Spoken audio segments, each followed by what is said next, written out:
You're listening to the Fig Culture Podcast, the show that helps cold climate gardeners bend the rules, push zone boundaries, and grow figs anyways. I'm your host, Stephen Biggs.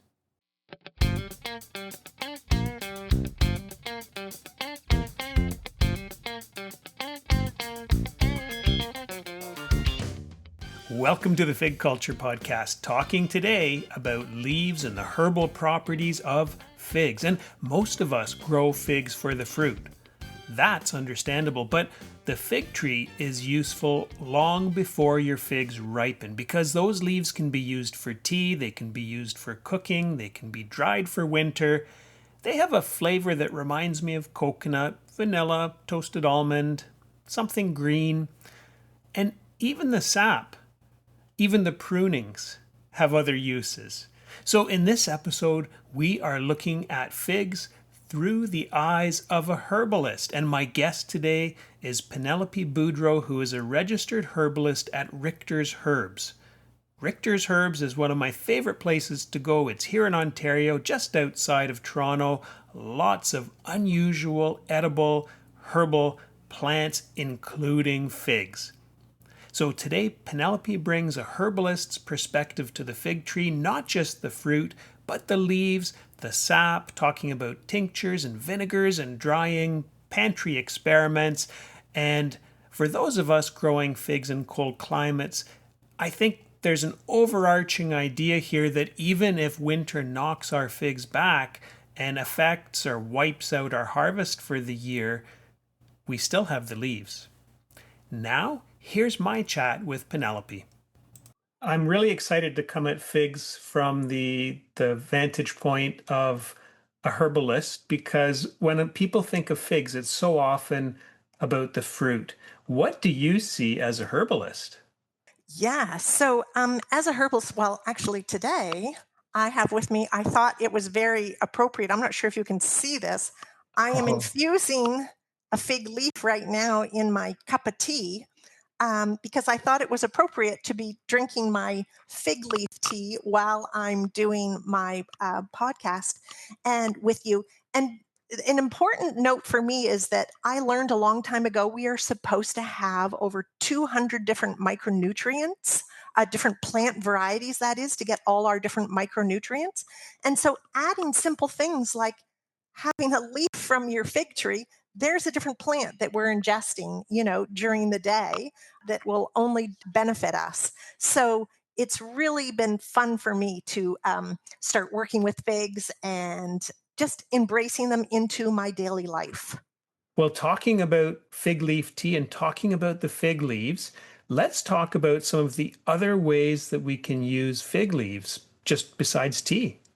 You could wrap them with fish or rice, like have fish or rice wrapped in them, because those leaves get quite large and they're quite beautiful. And it's better to use, of course, the newer large leaves because they'll be more tender. We can also dry them for later use and have them for tea all through the winter if we wanted to, if we just plucked off the occasional leaf, and started drying them for teas. Because the way I had my tea today with that one large leaf, usually a herbalist would chop up their plants. I just wanted to show how beautiful that looked with the leaf It really is. in my tea. And I love that part of herbalism, is seeing the plant, and that we're connected to our food, right? And so to be connected in that way is really exciting for me. Let's move from leaves to the sap, the what some people refer to as the latex. What are some uses of the sap that you've come across? Folks, so they'll take the sap and use it on warts. Now, it's very strong, so we definitely have to be careful about that. But we can use it for warts. That would be a great way to use it. So an adult should be the one who's administering that and putting that on a for a child. And I once was invited to a restaurant where the owner had been making a fig leaf ice cream, but the sap in the fig leaves caused the cream to separate. And so we ended up having, in addition to some ice cream, he had made some fig leaf cheese. from some of this milk that had separated. And so the sap also has this long-standing use as a coagulant and to make a fig leaf cheese, which I think is neat. I've never tried that. That is so interesting. And I haven't tried that either. So that is really neat to know. Let's talk about the fruit and what should people know when it comes to fig fruit, the diet, all the health properties? Yes. Well, we know that mostly folks use figs as the fruit and really great as a gentle laxative. That is wonderful, especially for elderly people who maybe have a little more stagnant lives and therefore stagnant digestive system. Really high in fiber, which we know we need to have lots of fiber in our diet. And I think that figs are one of those things that it's just great to incorporate, to have one a day. We don't have to eat a ton of something or just every other day. Like just have it repeatedly throughout our diet where we're going to receive those fiber and all the minerals that they also provide us with. So just really a great food for us to incorporate into our diet. Well, certainly a lot of people think of dried figs and fig Newton cookies, but I'm always encouraging people. It's such a healthy fruit, and you talked about the fiber and all the nutrients in there. If you can have fresh figs in the diet, I think that's even better than dried figs. I do as well. And you mentioned fig Newtons. That's so funny. I kind of forgot about those. My oldest son loved fig Newtons as a kid and ate those constantly. Okay, so we've talked about some of the herbal aspects of fig trees, the leaves, the sap, the fruit, and still just thinking at things from the herbal perspective. Is there anything else that you'd like to share with people? From a herbalist perspective, just the importance of adding this new plant and it's free food at home, right, into our diet. So I'm so big on when you're spending your dollars to buy something, so like a fig tree, that then is giving back to you. So, I bought the fig tree, but now I'm having free tea. I will have free fruit and to harvest, to remember that those leaves are there and it's not going to harm the fig tree to have some leaves removed. And so, therefore, we are where our dollars are spent. We're also getting our food and medicine. Really important. And I think of that often in October here in Toronto before we get that first fall frost. And I'm looking at all of the leaves on the fig trees thinking, okay, I'm going to grab some more before winter comes and freeze some and dry a few more so I can do the fig leaf tea, or I like to make a fig leaf panna cotta. Oh, And yeah. I have a connection with a local chef who loves fig leaves. And so maybe I'm always hopeful he'll invite me to his restaurant if I share lots of fig leaves. Oh, you can hope. I think also when you were just saying that about before winter, when the leaves are still intact because they're going to come off anyway, it's also wonderful. When I do my once through the garden, anything that's edible, I will put into my freezer bags for soup stocks in the winter. So it's a Hmm. really good idea, like you just mentioned, to take those leaves and use those leaves. Well, let's dig deeper now. We've talked about the herbal side of figs, and let's talk a little bit more about the culinary side. So I mentioned getting invited for fig leaf ice cream. Are there any other culinary uses of figs, whether that's leaves, fruit, sap, that come to mind for you? You know what, Stephen, I forgot to mention to you was that with this leaf tea as a herbalist, is to remember that not only is it like a food and delicious, but it is often associated with supporting our metabolic health. And so, therefore, that's helping with, converting our food into energy, just really important in our diet in that way. And your mention again of the tea makes me think that I should mention for people who are wondering, so what does fig leaf tea taste like or when you cook with it? And I would describe it as coconut, maybe some vanilla, maybe some toasted almond. I'm not, maybe a bit of herbaceous. Would you describe it the same way or add in anything? even right now smelling it. So you're absolutely right. I get all those hints, but you know how whenever you're working with green plants, you always end up having that aroma of green. Do you know what I mean? Like that earthy, Hmm. leafy scent. And I just love it. You know what? It's funny. It makes me instantly think, oh, I'm alive, like we're connected. It's just so, so beautiful and delicious. I tried something different last fall, which was I steeped fig leaves in vodka just to Oh, see what kind of flavor that would pull out of there. And so there were two things. First of all, the color. In the beginning, it was this vibrant green. It was beautiful. And that actually it faded over time. But then the taste, it was really interesting. At first, if I took a little sip, there was very little that came through. But then after a moment, all of the sudden, and it felt like it was at the back of the mouth, a little bit of coconut, a little bit of toasted almond, all these flavors, but then that fig leaf flavor shone through. But it was quite interesting, not straight away. So I've done it in the panna cotta I mentioned. The cream seems to pull out the flavor, but the alcohol did too. well, that I'm really glad you brought that up because that is how we would make herbalists make tinctures. So you can simply take gin or vodka at home and fill up a cup. So if this was your cup, you'd put leaves in there chopped up to here. You would top up with gin or vodka, and we would let that steep for about 8 weeks in the dark, cool spot. And then you could take, 15 drops of that a day, 15 to 30 drops, really.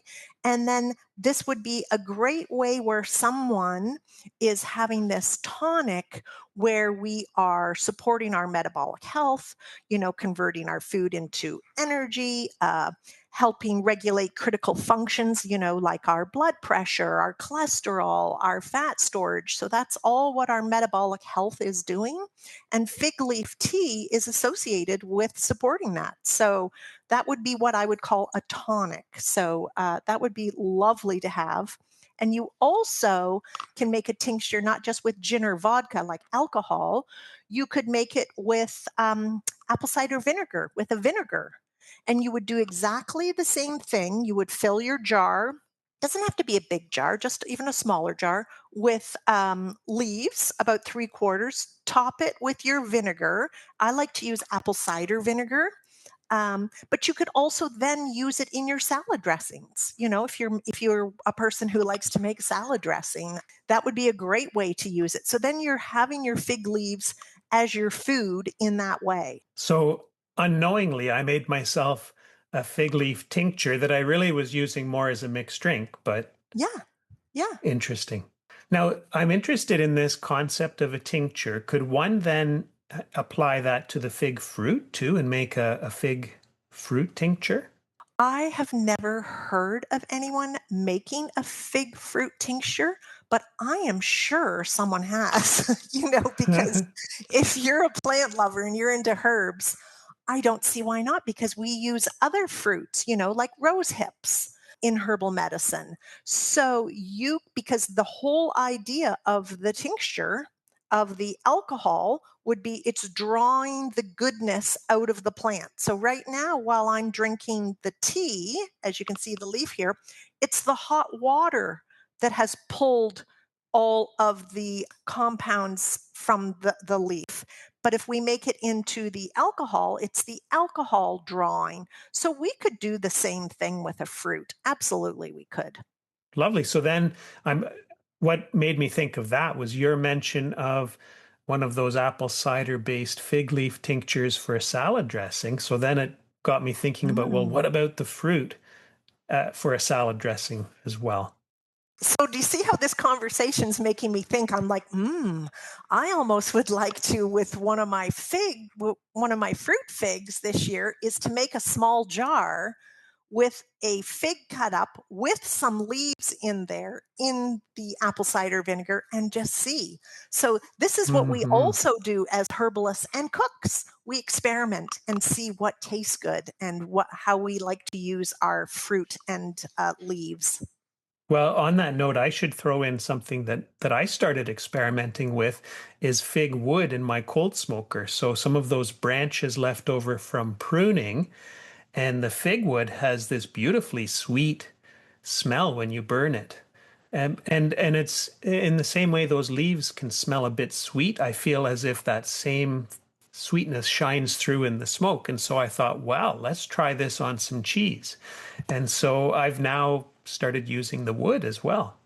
See, and this is how we learn, right? This is so great, this podcast, because as I'm here as a guest, I'm learning, just so much even from you. And we do that even in the Richter's greenhouse when fig lovers come in and they share what they're doing. It's amazing.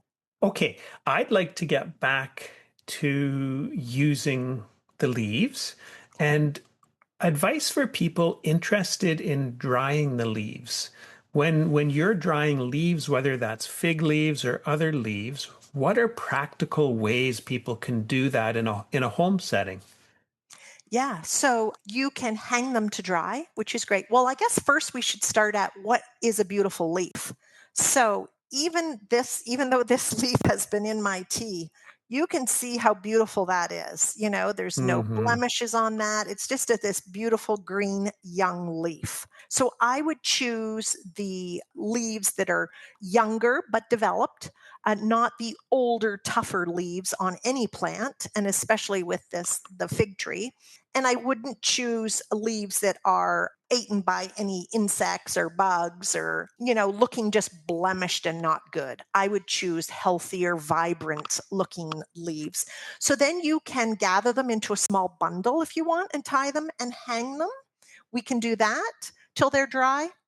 You can lie them out on a cookie sheet and you can heat the oven up really hot, and then you can even then turn the oven off and lay the sheet in there and let it dry in a oven that was super hot but is now cooling down. We also can do the method where we put it on a cookie sheet and we just put it on a really low oven. We can do that. Or we can simply have a wire mesh. I have a big circular wire mesh that actually is supposed to be for over the top of your frying pan to stop splatters. I sometimes cover that with a few leaves and dry that way. But also simply on different shopping areas like Amazon or something, they have now drying kits that you can get where you can unzip them, and there's little rows where you can unzip and lay your leaves single. So you never double them up where then they can go moldy and stuff. They have to be like single leaf on its own, all beside each other. And then you can mix them up and just make sure that they dry nicely that way. I've dried in an oven that's not too hot before, but your idea of getting the oven very hot and then turning it off to cool, and at that point putting in the leaves, that is new to me.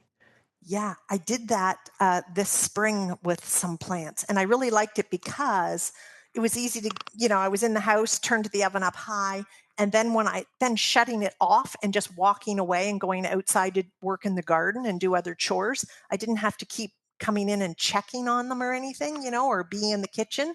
I could just leave it and then check Mm. on it at the end of the day. Excellent. So lots of ways we can dry leaves. And maybe I'll throw in there. So in addition to fig leaf tea, it can be used well beyond that. And I've seen recipes where people have flecks of dried fig leaf dusted onto a shortbread cookie, for example, to get some of that beautiful flavor. So just be creative.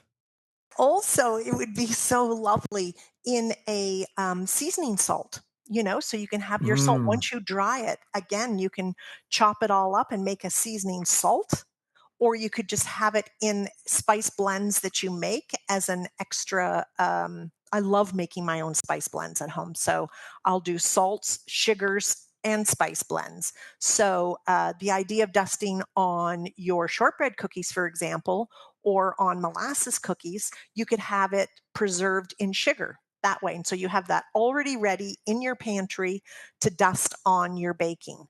And then the salt, you can even have that right on your table, which is so fun. I Mm. don't know. It kind of somehow empowers me to just love cooking more and making things more when I get to, I always use the word that I'm playing with my food, but like making the tea.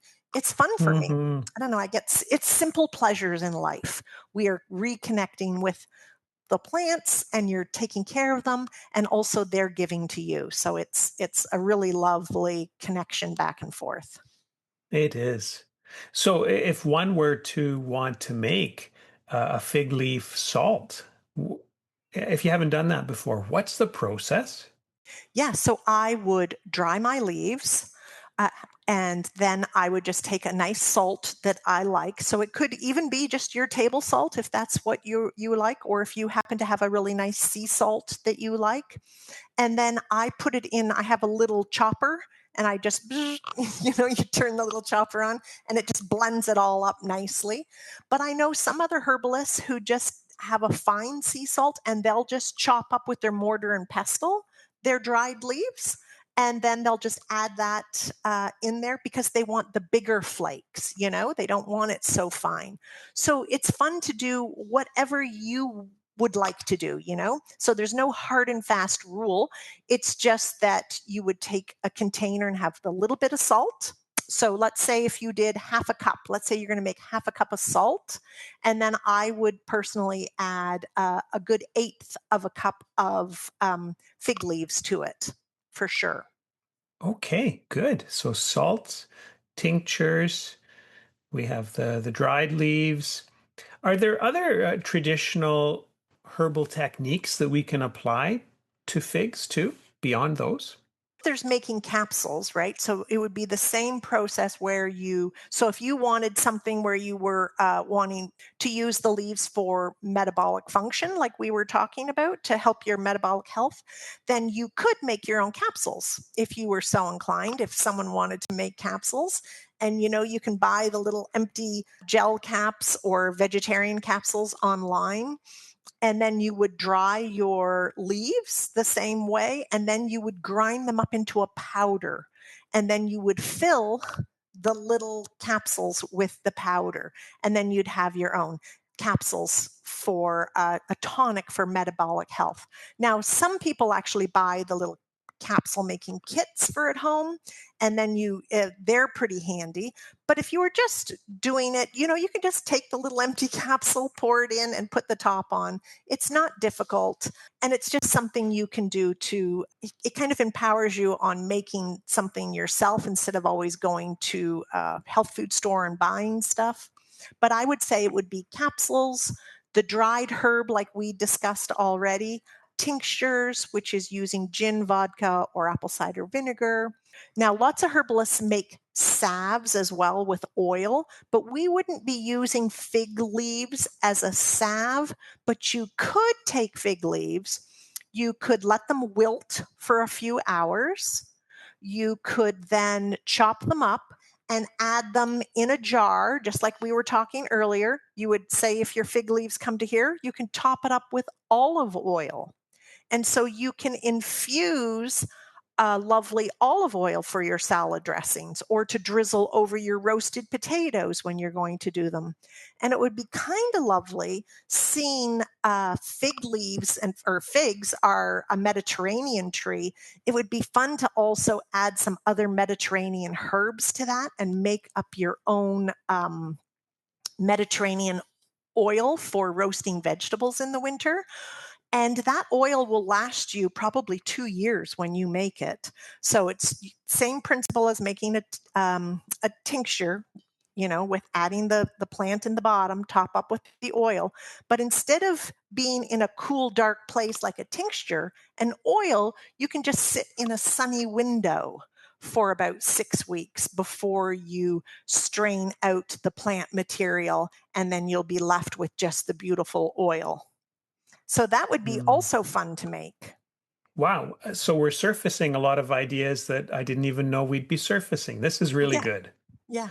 Uh, okay. Well, as we wrap up, I want just to ask, how are the figs looking at Richter's right now? When I was there in the winter, I saw lots of them. How many? Are there lots of varieties out? What's catching your eye? Well, there must be, I don't know, 15 to 20 different varieties. And of course, I'm all about personally the Chicago fig because I'm loving that it's so much hardier, right, for where I live.